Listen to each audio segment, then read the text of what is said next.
Assalamualaikum warahmatullahi wabarakatuh. Bismillahirrahmanirrahim. Hamdan wa thana'an laka ya Allah, salatan wa salaman laka ya Habiballah, wa ala alika wa ashabika ya khaira khalqillah, laka ya Rasulullah, wa li jami' man itaba'adinaka ya Habiballah, haqiqatan min ladun Adam la yaumil qiyamah. Wa nakhusu khususan minhum ila hadrat Syekh Imam Muhammad Al-Ghazali qaddasallahu sirrahu radhiyallahu lana wa lahum al-Fatihah. A'udzu billahi minasyaitonir rajim. Bismillahirrahmanirrahim. Alhamdulillahi rabbil alamin arrahmanir rahim maliki yaumiddin. Iyyaka na'budu wa iyyaka nasta'in. Ihdinas siratal mustaqim. Siratal ladzina an'amta 'alaihim ghairil maghdubi 'alaihim waladdallin. Amin. Litaqarrubina ila Allah ta'ala li mahabbatina ila Rasulillah sallallahu alaihi wasallam li salamatina fid dini wad dunya wal akhirah li qada'i duyunina li qada'i hajatina min hawaijid dunya wal akhirah li taysiri arzaqina halalan thayyiban mubarakan katsiran wasa'a li sihhati ajsadina wa qulubina li syamradina zahiran wa batina li daf'il balaya wal mihan wal fitan wal amrad wal asqam li manafi'ina li masalihina li ahli baitina wa auladina wa dhurriyyatina wa jiwarina wa asdiqaina wa jami'il muslimin wal muslimat wal mu'minin wal mu'minat al ahya'i minhum wal amwat wa li'izzil islam wal muslimin bi juhudika ya Allah, bi syafa'ati nabiyyika ya Allah, bi barakati awliyaika ya Allah, wa bi asraril Fatihah. A'udzu billahi minasyaitonir rajim. Bismillahirrahmanirrahim. Alhamdulillahi rabbil alamin arrahmanir rahim maliki yaumiddin. Iyyaka na'budu wa iyyaka nasta'in. Ihdinas siratal mustaqim. Siratal ladzina an'amta 'alaihim ghairil maghdubi 'alaihim waladdallin. Amin. Alhamdulillahi rabbil alamin. Saudara-saudaraku semua, kita bisa bersua kembali di dalam kajian hadis qudsi yang terhimpun dalam kitab Al-Mawa'idh Al-Ilahiyah fil Ahaditsil Qudsiyah yang dihimpun oleh Hujjatul Islam Imam Al-Ghazali qaddasallahu sirrahu. Moga-moga kajian ini menjadi sarana, menjadi perantara bagi diri kita untuk semakin berakrab ria dengan Allah Subhanahu wa taala, juga untuk semakin berguna, bermanfaat bagi kehidupan sesama. Amin ya mujibas sailin. Bismillahirrahmanirrahim. Yaqulullahu ta'ala ya ibna Adam ma khalaqtukum li astakthira bikum min qillatin.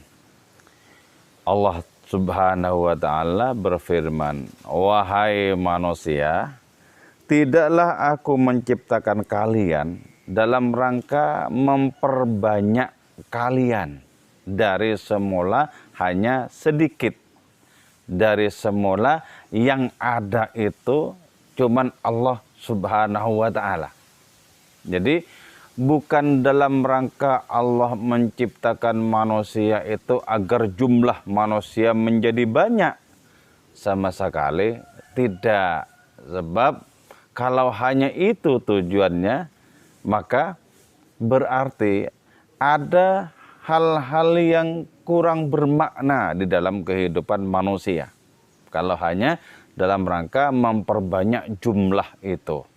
Jadi ada berarti tujuan dibalik penciptaan manusia yang hakiki. Bukan lantaran Allah Ta'ala itu merasa kesepian, dan agar tidak kesepian lantas diciptakanlah manusia yang semakin hari semakin bertambah banyak jumlahnya. Sama sekali bukan untuk itu. Nah, adanya tujuan penciptaan itu dengan demikian menjadi sangat penting untuk kita ketahui. Karena tidak mungkin Allah Subhanahu wa ta'ala itu menciptakan sesuatu, termasuk menciptakan manusia, itu tanpa tujuan. Tidak mungkin Allah Subhanahu wa taala menciptakan kita manusia itu dengan tanpa makna di balik penciptaan itu. Itu tidak mungkin. Jadi Allah Subhanahu wa taala dengan segala kehendaknya itu, dengan segala kuasanya ketika menciptakan sesuatu, pastilah di situ ada makna tertentu yang wajib bagi kita manusia untuk menyelami makna di balik penciptaan itu sendiri.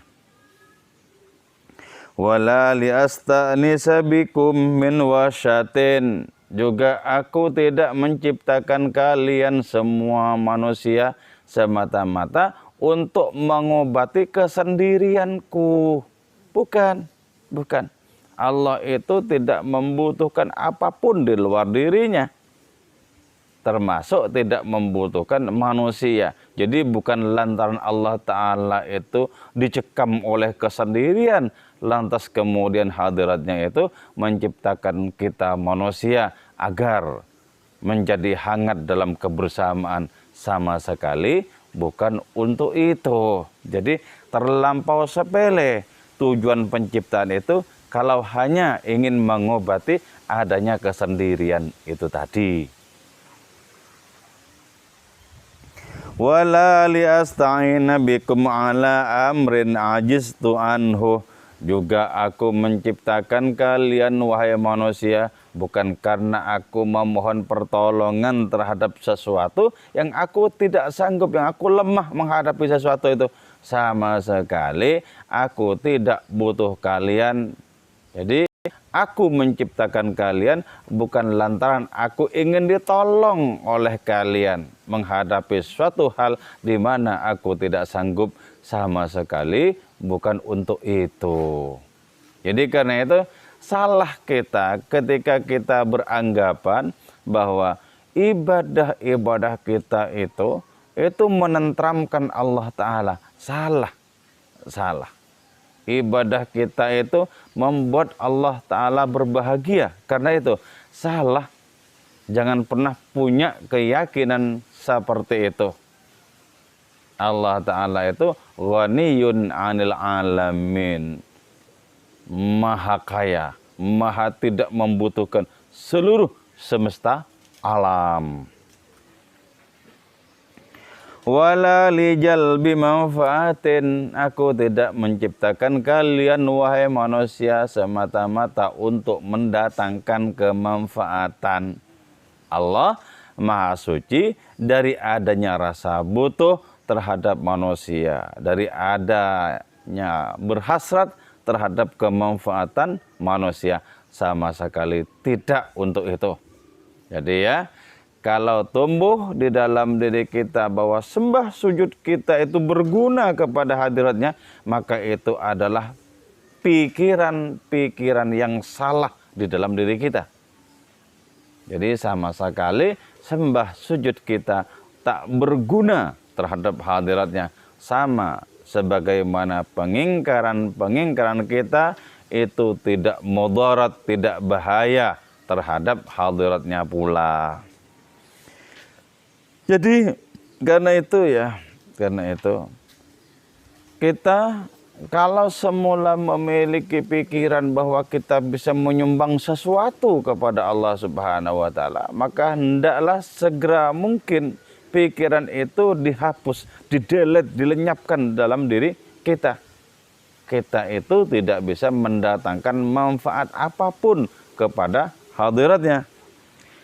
Wala lidaf'i madaratin. Aku tidak menciptakan kalian wahai manusia semata-mata untuk menolak adanya bahaya. Kuciptakan kalian bukan untuk menjadi tameng bagi apapun yang bisa membahayakanku, firman Allah. Jadi tidak ada apapun yang berbahaya dapat menyentuh Allah Subhanahu wa taala itu tidak ada. Karena Allah Ta'ala itu adalah Tuhan semesta alam yang pasti tidak memiliki kekurangan apapun, tidak memiliki keluhan apapun. Sama sekali tidak. Jadi manusia diciptakan bukan untuk mendatangkan manfaat bagi Allah, bukan juga untuk menolak bahaya untuk Allah Subhanahu wa Ta'ala itu. Sama sekali tidak. Tapi apa tujuannya? Kalau menciptakan manusia tidak untuk menciptakan jumlah yang banyak, tidak untuk menemani kesendirian Allah Ta'ala, tidak untuk menolong Allah Ta'ala menghadapi sesuatu yang Allah Ta'ala tidak sanggup mengerjakannya, tidak untuk mendatangkan manfaat, tidak untuk menghilangkan atau mengusir mudarat. Lantas untuk apa? Untuk apa Allah Subhanahu wa Ta'ala menciptakan kita manusia itu? Nah, ini penting ya, mengetahui substansi dari tujuan Allah Ta'ala itu menciptakan manusia. Itu penting. Sebab apa? Dengan cara berpegang kepada substansi tujuan Allah Ta'ala menciptakan manusia itu, kita bisa mengisi hidup ini dengan penuh makna rohani. Jadi nanti apa yang menjadi tujuan Allah dalam penciptaan itu kita tekuni. Di situ kita berpijak kepada kebenaran. Bal khalaqtukum lita'buduni tawila wa tashkuruni katsira wa tusabbihuni bukratan wa asila. Aku menciptakan kalian manusia lita'buduni, agar kalian beribadah kepadaku tawilan, dalam jatah waktu yang panjang. Artinya apa? Adanya jatah hidup yang dianugerahkan oleh Allah Ta'ala kepada kita, wajib kita pakai untuk bersembah sujud kepada hadiratnya. Nah, apa sesungguhnya makna hakiki dari bersembah sujud kepada hadiratnya itu? Tak lain adalah menyesuaikan hasrat ini dengan hasrat hadiratnya. Tak lain adalah keberpihakan kita secara habis-habisan kepada hadiratnya itu. Jadi jangan lantas dipahami bahwa kalau kita bersembah sujud, kalau kita beribadah itu memberikan manfaat kepada Allah Ta'ala, menjadikan hadiratnya bergembira. Jangan dipahami seperti itu. Jangan dipahami seperti Allah Ta'ala menciptakan kita agar kita bersembah sujud kepada hadiratnya murni itu untuk keperluan kita, untuk kepentingan diri kita. Allah Ta'ala tak memiliki seutas rambut pun kepentingan terhadap diri kita. Allah Ta'ala tidak memiliki setitik debu pun hasrat kepada sembah sujud diri kita. Sama sekali tidak. Jadi kalau kita diminta untuk bersembah sujud, murni karena Allah Subhanahu wa Ta'ala itu ingin memberikan adanya manfaat kepada manusia. Allah itu dalam menciptakan kita manusia sama sekali tidak bersandar kepada pamrih apapun, sama sekali tidak. Allah Ta'ala menciptakan kita manusia murni berdasarkan nada-nada cinta. Itulah sebabnya diciptakan oleh Allah Ta'ala potensi cinta dalam diri kita kepada hadiratnya. Diciptakan pula potensi cinta dalam diri kita kepada sesama makhluknya. Jadi tujuannya jelas. Allah menciptakan kita manusia untuk bersembah sujud dalam waktu yang panjang. Jadi karena itu selama kita dikaruniai umur, dikaruniai kesehatan, gunakanlah umur itu, gunakanlah kesehatan itu untuk bersembah sujud kepada hadiratnya. Nah, apa sembah sujud yang hakiki kepada hadiratnya itu? Huduri bil qalbi wa syuhudi bir ruh. Itu definisinya Ibnu Arabi dalam kitab tafsirnya. Jadi sembah sujud yang hakiki itu adalah huduri bil qalbi. Jadi kesanggupan kita untuk merasa hadir dengan hati kita berhadap-hadapan dengan Allah Subhanahu wa Ta'ala. Jadi karena itu kita mesti belajar untuk merasakan setiap kali kita beribadah itu, merasakan berhadap-hadapan dengan hadiratnya. Kita sowan kepada hadiratnya. Itu mesti kita tekuni, mesti kita istiqamai pelajaran-pelajaran ilmu rasa seperti itu. Terus apa sesungguhnya makna sembah sujud secara hakiki? Wasyuhudi birroh, yaitu adanya roh dalam diri kita mesti kita pakai untuk bermusyahadah, untuk menyaksikan hadiratnya itu.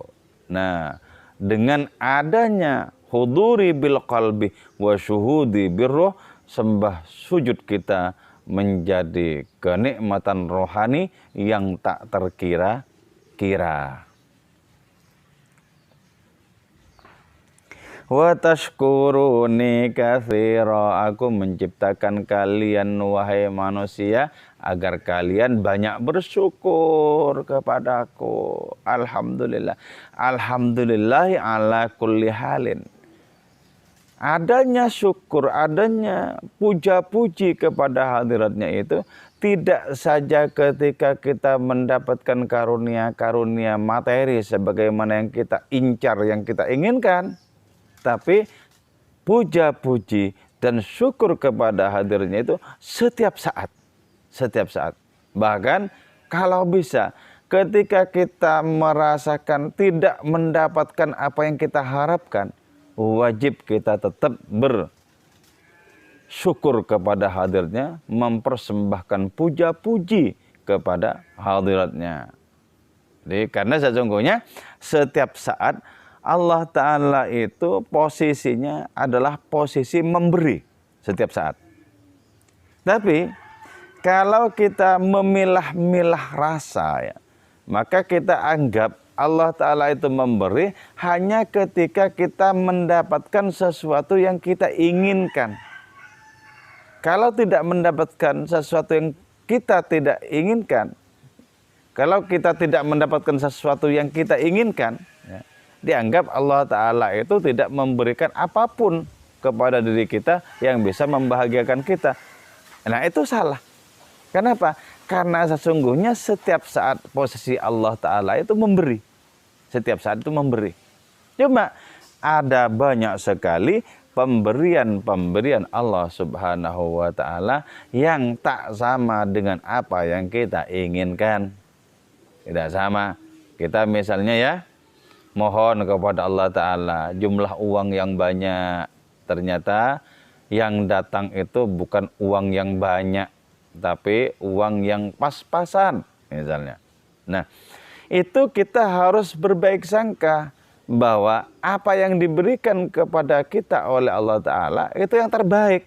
Harus berwajib sangka, berbaik sangka. Nah, dengan berbaik sangka seperti itu, maka kita akan senantiasa bersyukur kepada hadiratnya.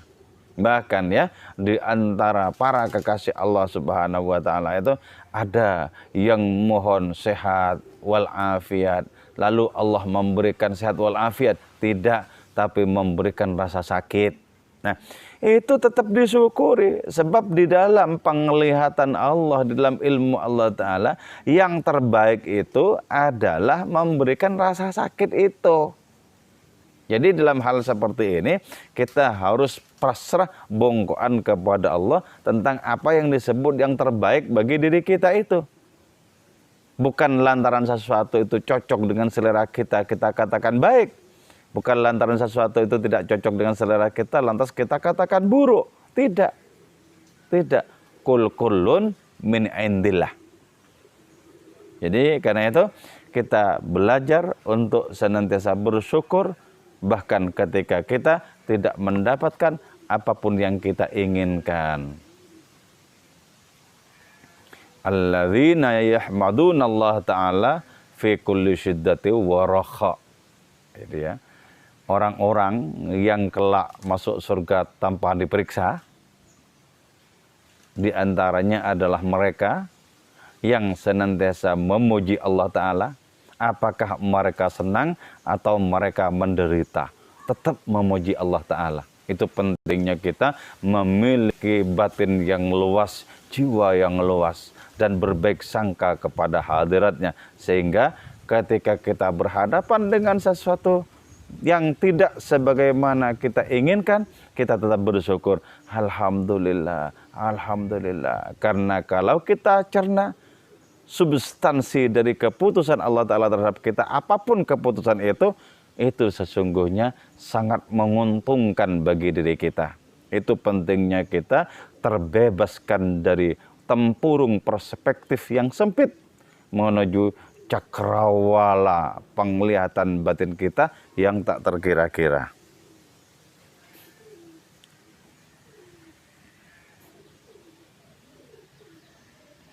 Wa tusabbihuni bukrata wa asila. Aku menciptakan kalian wahai manusia itu untuk bertasbih kepadaku di pagi hari dan di sore hari, minimal itu bertasbih. Nah, bukankah Allah Subhanahu wa taala Maha Suci? Untuk apa kita bertasbih? Mensucikan hadiratnya itu dengan mengucap subhanallah lahir dan batin itu misalnya. Untuk apa? Bukankah Allah Ta'ala Maha Suci? Betul. Bahkan andaikan tidak ada satu makhluk pun yang bertasbih kepada Allah Ta'ala dalam semesta, Allah tetap Maha Suci. Lantas untuk apa kita bertasbih? Itu sesungguhnya dalam rangka menularkan kemahasucian Allah Ta'ala kepada diri kita.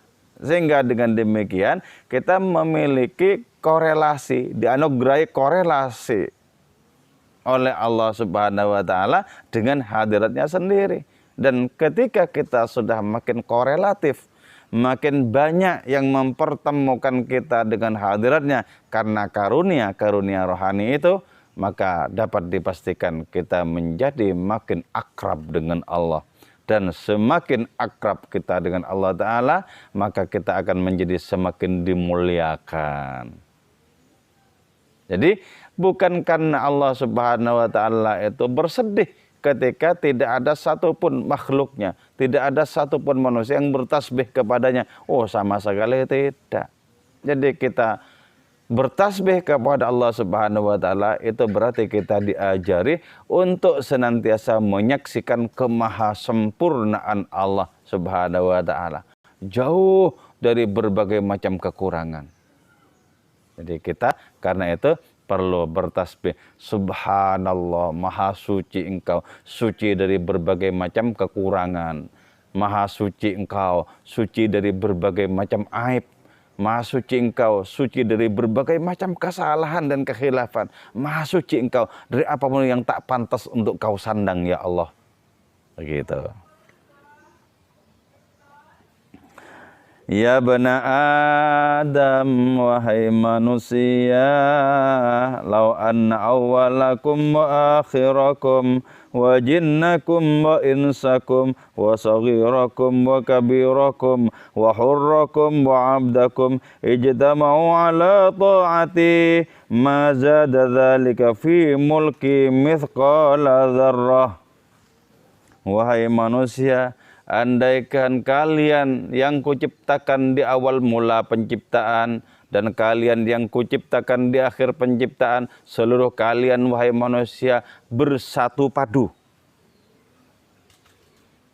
Andaikan jin dan manusia di antara kalian juga bersatu padu, andaikan yang muda dan yang tua semuanya bersatu padu, yang merdeka maupun yang muda semuanya bersatu padu, seluruh kalian manusia bersatu padu, itu sama sekali tidak menambah kekuasaanku sedikit pun, sepeser pun, walaupun kalian semua patuh kepadaku, taat kepadaku, tunduk kepadaku, itu tidak menambah sepeser pun, tidak menambah setitik debu pun kuasaku, sama sekali tidak.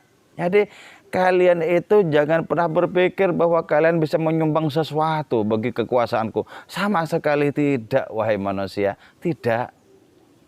Jadi ya, apalagi cuman perorangan. Wong semuanya saja berkumpul dari awal mula manusia sampai akhirnya manusia. Yang laki-laki, yang perempuan, yang budak, yang merdeka, yang kecil maupun yang tua. Berkumpul satu. Semuanya itu tunduk kepada Allah Ta'ala. Itu tidak berarti menyumbang setitik debu pun terhadap kemahakuasaan Allah Subhanahu wa Ta'ala. Sama sekali tidak. Tidak. Jadi karena itu ya, pandanglah diri kita ini hanya sebagai seonggok ketiadaan. Hanya merupakan bayang-bayang ketiadaan. Karena itu tidak boleh kita berbesar hati, bersikap arogan, tampil sombong. Jangankan di hadapan Allah Subhanahu wa Ta'ala, di hadapan sesama umat manusia, tetap itu tidak boleh. Tidak boleh. Sombong karena apapun tidak boleh. Sombong karena merasa lebih bertakwa, sangat tidak boleh. Sombong karena merasa lebih banyak uangnya, tidak boleh. Sombong karena merasa lebih memiliki kekuasaan, sama sekali tidak boleh. Tidak boleh. Sombong karena apapun tidak boleh. Hanya satu yang diperbolehkan, sombong oleh Kanjeng Rasul Muhammad SAW, yaitu bersikap sombong kepada orang yang sombong. Jadi semata-mata untuk mematahkan kesombongan itu sendiri. Tapi harap digarisbawahi ketika itu yang bersikap sombong kepada orang yang sombong itu harus dalam hatinya tetap tawadhu, tidak kemudian tertulari oleh kejiwaan sikap sombongnya orang yang disombongi itu.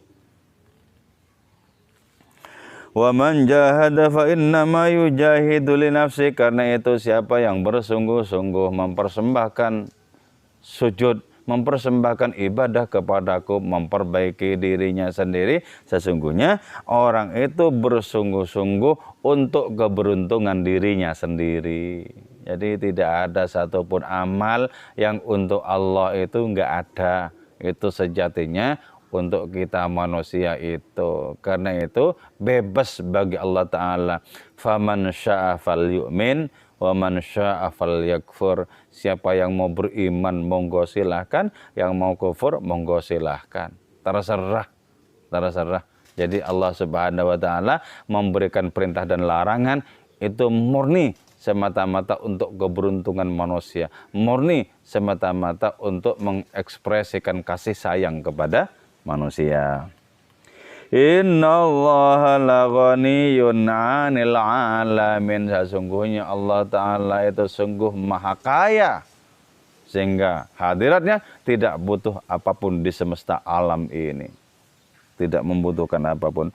Ya bena Adam, wahai manusia, kama tu'dhi yu'dha bika. Sebagaimana engkau menyakiti orang lain, maka engkau akan disakiti. Jadi hati-hati, hukum balasan itu ada. Hukum balasan itu ada. Jadi karena itu hati-hati. Kalau kita tidak ingin disakiti oleh orang lain, kita harus tidak boleh menyakiti orang lain. Kalau kita ingin disayang oleh orang lain, maka kita wajib memiliki sikap belas kasih dan rasa sayang kepada orang lain itu. Ada sebuah asbabul wurud ya, itu sebab datangnya sebuah hadis, sebab munculnya sebuah hadis. Ada hadis Kanjeng Rasul Muhammad SAW yang menyatakan malla yarham la yurham. Siapa orang yang tidak bisa berbelas kasih, maka dia tidak akan mendapatkan belas kasih. Nah, itu yang menyebabkan Nabi bersabda seperti itu suatu saat ya. Ada seorang sahabat dari Yaman bernama Aqra bin Al-Habis. Ya.